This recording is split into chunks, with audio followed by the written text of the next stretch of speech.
مرحبا، أنا نيكي من فلاد ونيكي. أخي يحب رومي وسيلتقي بها الآن في الملعب. أحتاج مساعدتكم. حسنا رويدا، أخوك فلاد من فلاد ونيكي يحب رومي وسيقبلان بعضهما في ملعب. لا أستطيع تصديق ذلك أبدا. هذان الاثنان سيلتقيان الآن في ملعب وسيقبلان بعضهما، لكن في الحقيقة أنا واقع في حب رومي، ولذلك أرجوكم أن تشغلوا طائرتكم المسيرة وتطيروا بها إلى الملعب لمراقبة الوضع. سأرسل لكم أيضا فورا مقطع فيديو كدليل لكي تصدقوني. حسن، أرسل لنا الأدلة. مع السلامة. هل سمعتم عن نيكي من فلاد ونيكي؟ هو ذاهب إلى الملعب لأن أخاه فلاد يريد تقبيل رومي. وهذا بالملعب؟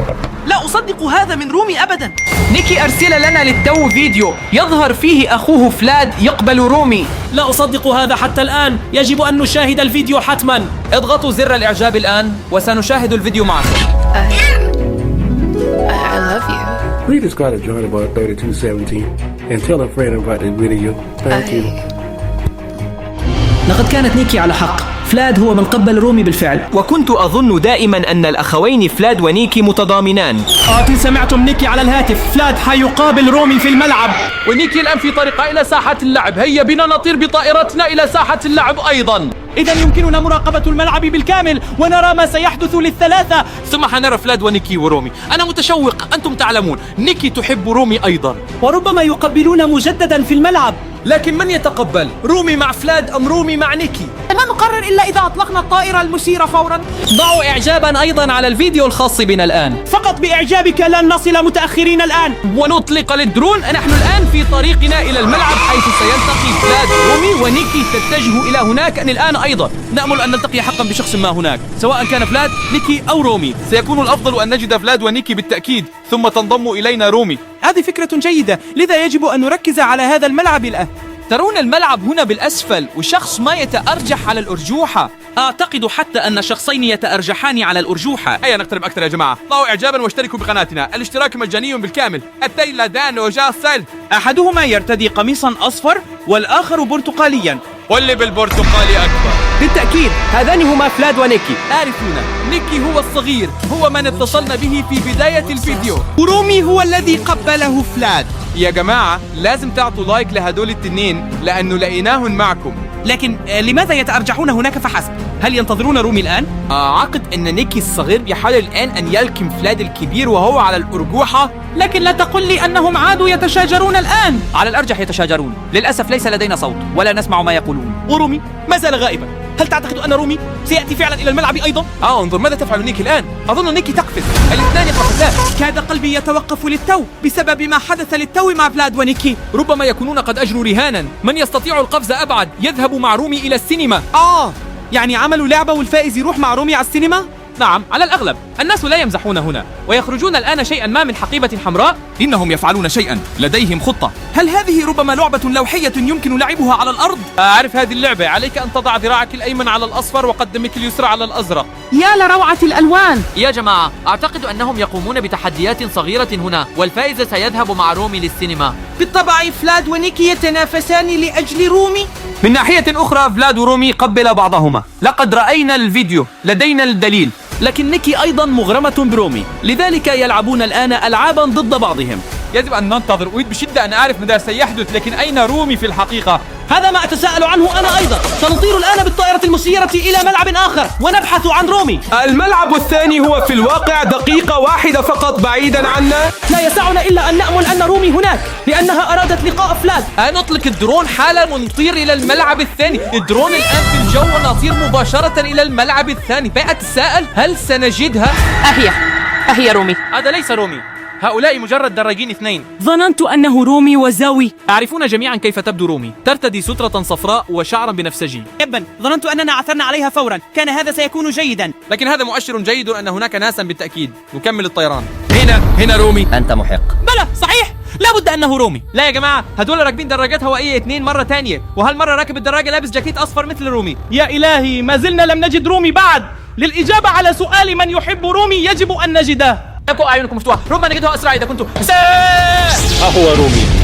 نعم، فهي حقا. لا، هذا مجرد مشاة آخر مع صديقته. لا، كان ذلك رومي وميرا. أرجعوا للخلف إذا لم تروه. أعتقد أنه ليس رومي. يجب أن نواصل الطيران. أين رومي هذه الآن؟ يمكن نحلق فوق هذه المنطقة كلها ساعات شيء يمكنكم برؤية الملعب هنا بالأسفل يا شباب، لذا ضعوا إعجابا إذا لم تكن رومي هنا فعلينا العودة للملعب لفلاد ونيكي. لا يسعني إلا أن آمن أن رومي قد التقى حقا الآن بفلاد ونيكي. لهذا السبب سنطير الآن عائدين إلى أول ملعب حيث لعب فلاد ونيكي. نريد الآن أن نعرف ما الذي يحدث بالضبط. هل فلاد ونيكي ما زالا يلعبان هذه اللعبة؟ هذا يعني أنه لم يكن هناك فائز بعد ولا من اختار رومي. وهذا يعني أيضا أن نيكي يمكنه للآن تقبيل رومي وفلاد يمكنه تقبيل رومي. لكن رومي ما زال غائبا. أوه لا، لقد سقط أرضا. هل رأيتم؟ فلاد سقط أرضا. هل هذا يعني أن نيكي الأخ الصغير قد فاز؟ لكن ليس أنه كسر ساقه. شوف، الأخ الصغير يساعد أخاه الكبير على النهوض على الرغم من أن فلاد الأخ الكبير قبل رومي. أليس هذا لطيفا جدا؟ أم لديه ربما دافع خفي؟ الآن أن دون نيكي، أنا متشوق لأرى إن كان نيكي سيفعل أفضل من فلاد الأخ الأكبر. ويحق للفائز تقبيل رومي، هذا مثير للغاية. أنتم تعلمون فلاد ونيكي هما أفضل إخوة يحبون بعضهم. كيف يعقل أن يقع الاثنان في حب رومي في نفس الوقت؟ أم تتوقف الصداقة عند الحب؟ لا أعرف، لكن لماذا يفعلون هذه الألعاب إذن؟ بما أنكم رأيتم على أحدهم وضع يده اليمنى على المربع الأزرق الآن، وهي الألوان. أوه جميل جدا. يجب وضع اليد اليسرى على المربع الأخضر الآن. ماذا تظن؟ من سيفوز؟ فلاد أم نيكي؟ ما أعرف، لكني أرغب بشدة في معرفة من سيقبل رومي بالنهاية. هل هو فلاد مرة أخرى أم نيكي؟ هذا سؤال جيد جدا، لذا ابقوا معنا وسترون من يقبل رومي. لكن المشكلة أن رومي لم يأتي بعد. بالتأكيد. أين اختفى رومي فجأة؟ لم نجدها في الملعب الثاني. عدنا الآن إلى الملعب الأول ورومي ما زالت ليست هنا. لم يبقى إلا فلاد ونيكي يلعبان. نيكي فعلها يا جماعة وأنتم ترون ذلك. انظروا، نيكي عدواني. يا رجل يتشاجرون. نيكي وفلاد يتشاجران الآن. نعم سلطان، لأننا نتكلم فينا عن فائز رومي. سامي أني انظروا إلي، نيكي تقول فلاد لقد غششت، لأن فلاد يريد بشدة تقبيل رومي، مع أنهم إخوة لا يجوز لهم أن يتشاجروا. أعلمون جميعا فلاد هو صاحب القميص البرتقالي والطويل. يشير بيده ثم يضربها بعيدا. يوم يستسلمون. مهلا، من فاز الآن؟ اللعبة تبدو منتهية. يزيلون اللعبة ببساطة. هيا رومي، ورومي تحمل كرة قدم في يدها. ها؟ ويعطي فلاد؟ لما يعطي رومي الكرة الآن لفلاد؟ عاد رومي للذهاب فجأة. أين يجري رومي؟ لا أعرف. شفتوا؟ يلعبون كرة القدم. بالطبع، هذه المباراة الثانية، يلعبون الآن كرة القدم ضد بعضهم. والفائز يذهب مع رومي للسينما. هذا يعني إذا كان رومي موجودا للتو فإن رومي يراقب كل شيء، ورومي تريد بشدة أن تدعو واحدا منهما إلى السينما. لكن فقط الفائز من الألعاب. تخيل، الفائز يقبل رومي على فمها. بالتأكيد يحق له ذلك لأنه هو الفائز. ألم تروا جميعكم رومي؟ هي من أعطته الكرة بنفسها. أنا محايد تماما، لا يهمني الأمر إن قبل فلاد رومي أو قبل نيكي رومي، لا يهمني على الإطلاق. أنا متحمس جدا لأرى من سيلعب كرة القدم أفضل، فلاد أم نيكي. أنت تشاهد، فلاد يمرر الكرة إلى نيكي، لكن نيكي يتعثر. أوه لا، لقد تعثر للتو، يجب أن تسدد الكرة. هل رأيت هذا التريك شوت؟ هذا تماما مثل كريستيانو رونالدو. نيكي يتحقق، نيكي هو الأخ الصغير. أوه لا، هذا كان خطأ واضحة. أعد اللقطة، هذه بطاقة صفراء في كرة القدم. نعم على الأقل، أو بالأحرى البطاقة الحمراء. ماذا فعل فلاد هناك؟ لقد رأيتموه، فلاد دفع نيكي ببساطة أرضا. لا يمكن الفوز بالمباراة بالأخطاء، لكنه يرفعه على الأقل. لاعب نظيف، أنتم تعرفون. بالتأكيد تنهضون به. هو يريد الفوز بالمباراة، لا فوز بدون خصم. ورومي لا يريد بالطبع أيضا أن يفوز أي شخص بوسائل غير عادلة. فبالنهاية لقد رأيناه. أعد المشهد، نيكي أسقطت فلاد للتو. لحظة، أولا فاول أخ واحد والآن الأخ الآخر، فاول الأخ الآخر. كلاهما يلعبان بغش فيصبح الأمر عادلا. إنها مخاطرة كبيرة أيضا. رومي وقبله، كم هو رائع هذا الأمر. سأشارك أنا أيضا، وأود أيضا تقبيل رومي. لكن لماذا يتعانقان الآن؟ أنتم ترون فلاد ونيكي تعانقا للتو. ربما لديهم فكرة كيف يمكنهم خداع رومي. لماذا؟ ربما قاموا بوضع خطة. انظر، نيكي يركض هكذا وكأنه يمتلك الكرة ويسجل هدفا بكل سهولة. ربما يفضل نيكي الكرة على رومي. لا أصدق هذا. لا، ماذا؟ الكرة جميلة جدا، من أول تحقق. اتصلت بنا نيكي يا جماعة في بداية الفيديو وكانت تبكي تقريبا لأنه فلاد الأخ الأكبر قبل رومي، ولذلك يلعبون هذه الألعاب ليتمكنوا من تحديد الفائز. أعتقد أنني أصبحت بطيئا لأخي الصغير نيكي، أو ربما كلاهما متعبين فقط ولا يريدان لعب كرة القدم. أفضل ما في الأمر هو أننا نعرف الآن أن رومي هنا ويراقب مختبئا في مكان ما ويراقب كل شيء. رغم أننا لا نراها، نعلم نحن وأنتم أيضا أن رومي هنا بالقرب. ماذا تفعل نيكي؟ يتوقف. لقد أخرج شيئا من جيبه ولم يعد يلعب كرة القدم أبدا، انتهى أمرها. أعتقد أن نيكي أخرجت الهاتف للتو من جيب فلاد.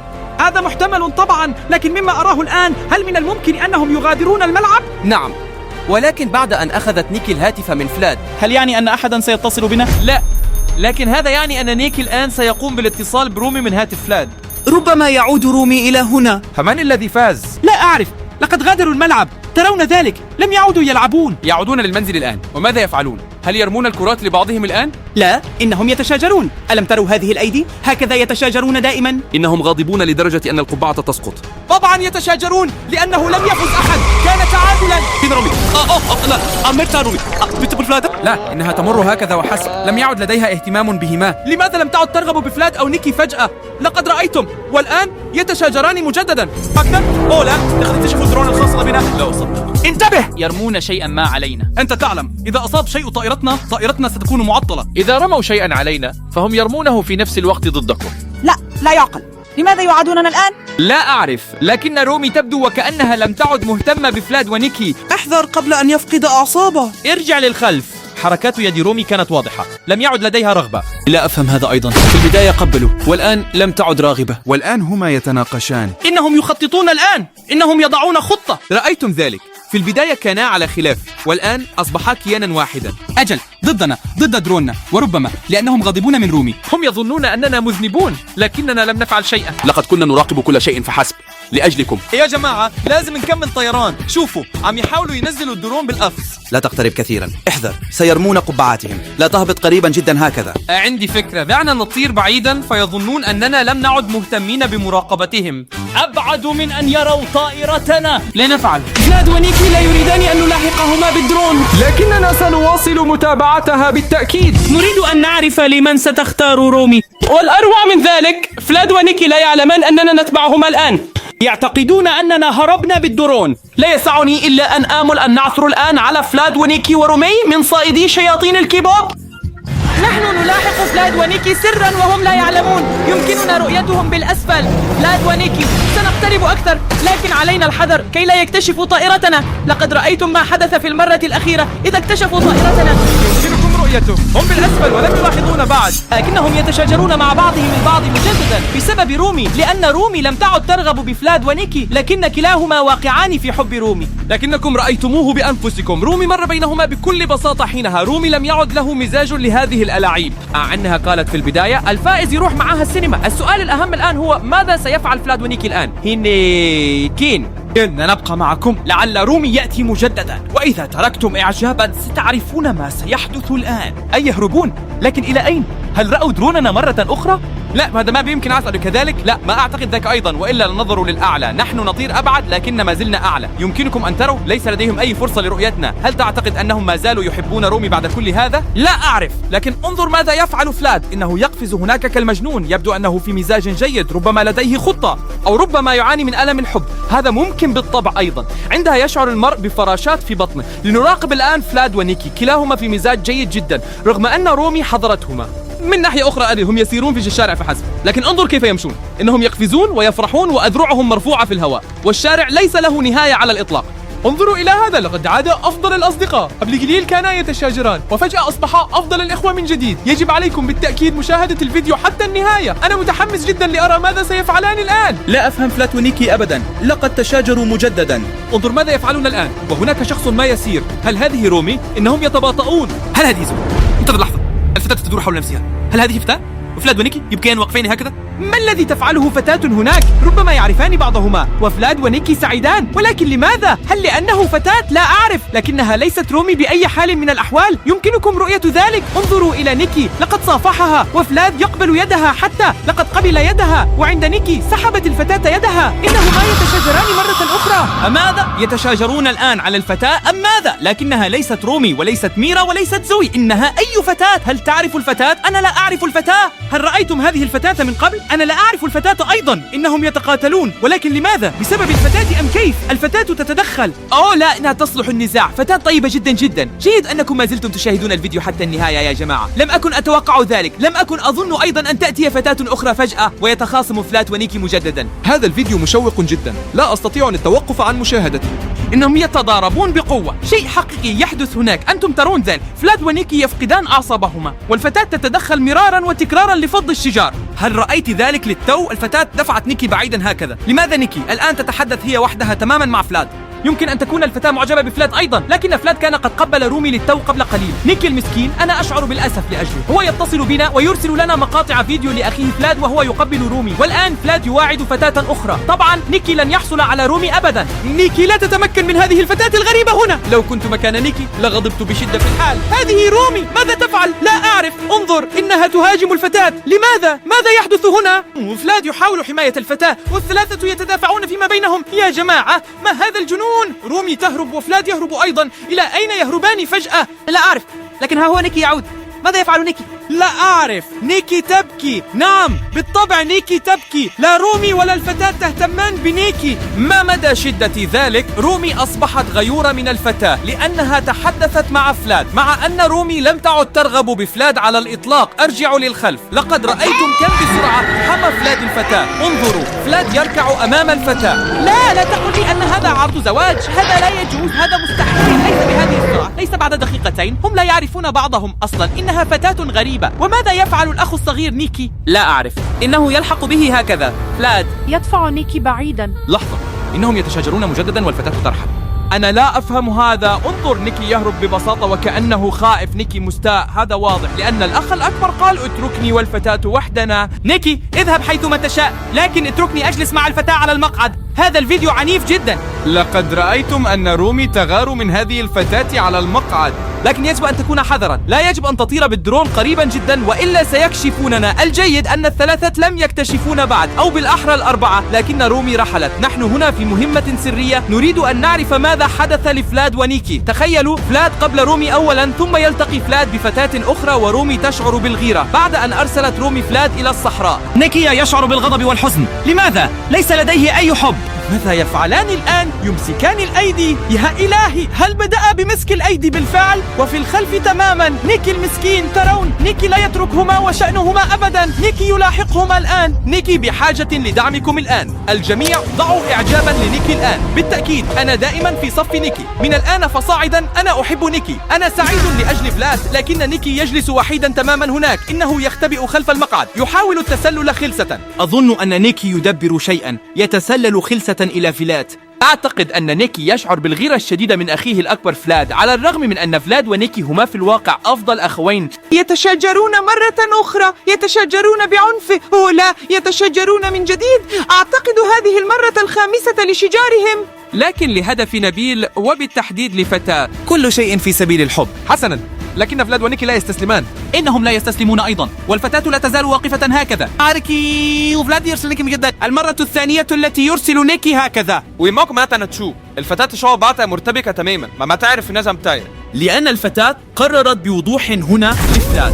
لقد اكتشفوا طائرتنا المثيرة. هل كنت قريبا جدا في الأسفل؟ الفتاة أشارت مباشرة إلى طائرتنا المثيرة. ماذا نفعل الآن؟ أردنا أن نراقبها في مهمة سرية. إنهم يرمون علينا أشياء بالفعل. انتبه، يجب ألا تصيب الطائرة المثيرة بأي حال. ونيكي تجلس مرة أخرى إلى جانب فلاد وتساعده. وأين ذهبت رومي فجأة؟ لماذا رومي ليست هنا الآن لتساعدنا؟ هي بالتأكيد تختبئ مجددا. رومي تختبئ في مكان ما. سأطير أقرب كلاس الآن. نحن بعيدون جدا في الأعلى. أريد أن أعرف تماما ماذا يخططون الثلاثة، لكن ليس قريبا جدا. أنت تعرف ماذا يحدث. إنهم يرمون دائما على الطائرة بدون طيار. انظر إلى هذا. نيكي تحمل هاتفا وتتصل بشخص الآن. نعم بالطبع، لكن من يتصل بي؟ هل هو رومي؟ قد يتصل حقا برومي. بالطبع هذا ممكن. انتبه، إنه ينظر مباشرة إلى دروننا. ترون، اتصل بأحدهم الآن. احذر، سيعاود رمي المنديل. نيكي يرمي شيئا ما، فلاد يرمي هاتفه. هذا غير معقول، الهاتف معطل. انتبه. يمكنكم رؤيته، الدودة الجائعة تنادينا ويبدو جائعا. ردوا فورا. نريد أن نعرف ماذا يريد منا.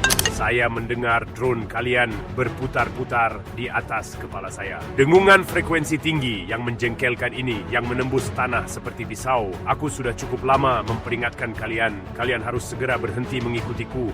Kalian benar-benar berfikir bisa memburuku. Kalian mengawasiku. Cacing lapar ini seolah aku mainan. Jika kalian tidak segera mematikan drone itu, selanjutnya aku akan melahap anjing kalian. Aku bisa menciumnya, napasnya yang hangat dan ketakutannya. Vastax persis di mana dia. Satu gigitan kecil, satu tegukan singkat dan setelah itu aku akan menggali tanah sampai aku tepat di bawah kaki kalian. Lalu aku akan merobek bumi, menangkap kalian berdua dengan cakar kerongkonganku dan menarik kalian ke bawah bersamaku ke kedalaman, ke kegelapan, ke dalam perutku. Kalian tak bisa menghentikanku. Kalian tak bisa lolos dariku. Jadi hentikan mengejarku dengan dronemu. Tarik kembali, padamkan semua lampu dan biarkan aku sendiri atau aku akan datang dan menangkap kalian. أغلق الخط. الدودة الجائعة أغلق الخط. أنا خائف جدا من هذا الدود الجائع. كم كان غاضبا على الهاتف. لقد سمعتم ما قاله. قال أن نتوقف عن مطاردته بالطائرة المسيرة. لا يجوز أن ننقذ رومي بهذا، لكننا طبعا لا نفعل ذلك. كلما قال لا نفعل سنفعله بالطبع لأنكم معنا هناك. معكم ولأجلكم سنظل نراقب الدود الجائع بالدرون. لذلك الرجاء الإعجاب الآن، فبإعجابك فقط يمكننا إنقاذ رومي من بطن الدودة الجائعة.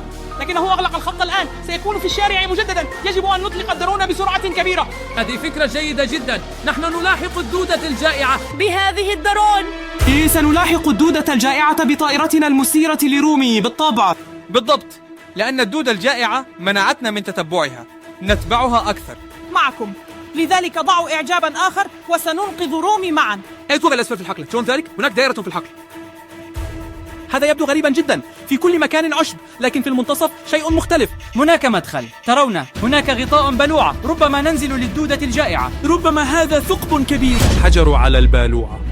هذا يعني المدخل مسدود بسبب صخرة عملاقة، ولا يمكننا للأسف إزاحتها بدروننا. لا نستفيد من هذا المدخل، لكن الجيد أن الدودة لا تخرج منا.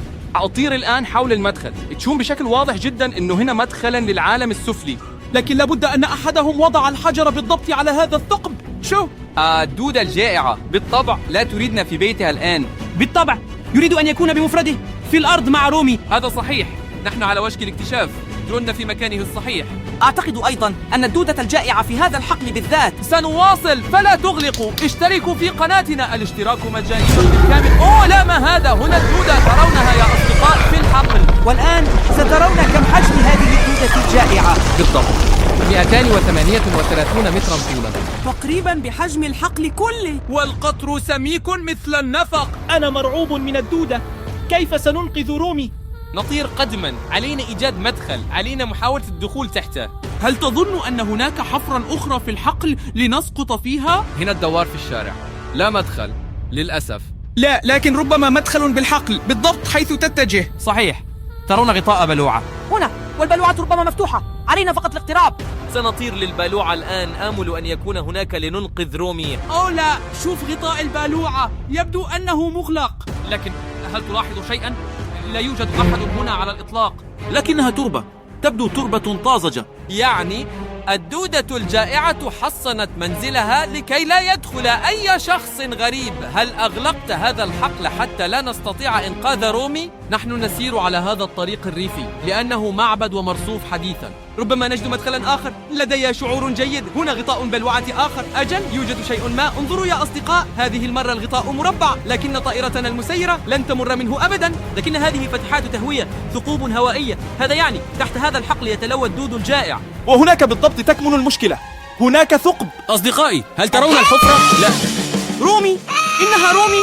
يا إلهي، لقد نجت من الدودة الجائعة. لكنها لا تخرج. هذا يعني أنها الآن محبوسة تحت الأرض. نجت من الدودة الجائعة. هل رأيتم رومي للتو؟ لقد لوحت وتجلس في هذه الحفرة الصغيرة الضيقة. أنا مرتاح قليلا. بفضل إعجاباتكم ومساعدتكم تمكنت رومي من تحرير نفسها من بطن الدودة الجائعة. والآن لدينا فرصة لإنقاذ رومي حقا. علينا الآن فقط أن نجد مدخلا لهذا الحقل تحت الأرض، أو نأمل فقط أن تخرج رومي بطريقة ما ثم نحضرها إلينا. انظر، هناك لافتة أخرى في الشارع، غريب للغاية. وكان هناك ثقب آخر، لكن هذا أغلق مرة أخرى. كيف لا ترون؟ هناك خرسانة طازجة حول الحفرة. عليه لافتة صريحة، لا يمكننا فعل شيء. وشوفوا، خلف اللافتة برج ضخم. طبعا، لماذا برج ضخم؟ هل أطير فوق؟ فيديو للنهاية، لن يستغرق الأمر طويلا. انتبه كيف تطير، الصخرة ما زالت. دون به خلل. ماذا يحدث للطائرة المسيرة؟ تهاجم.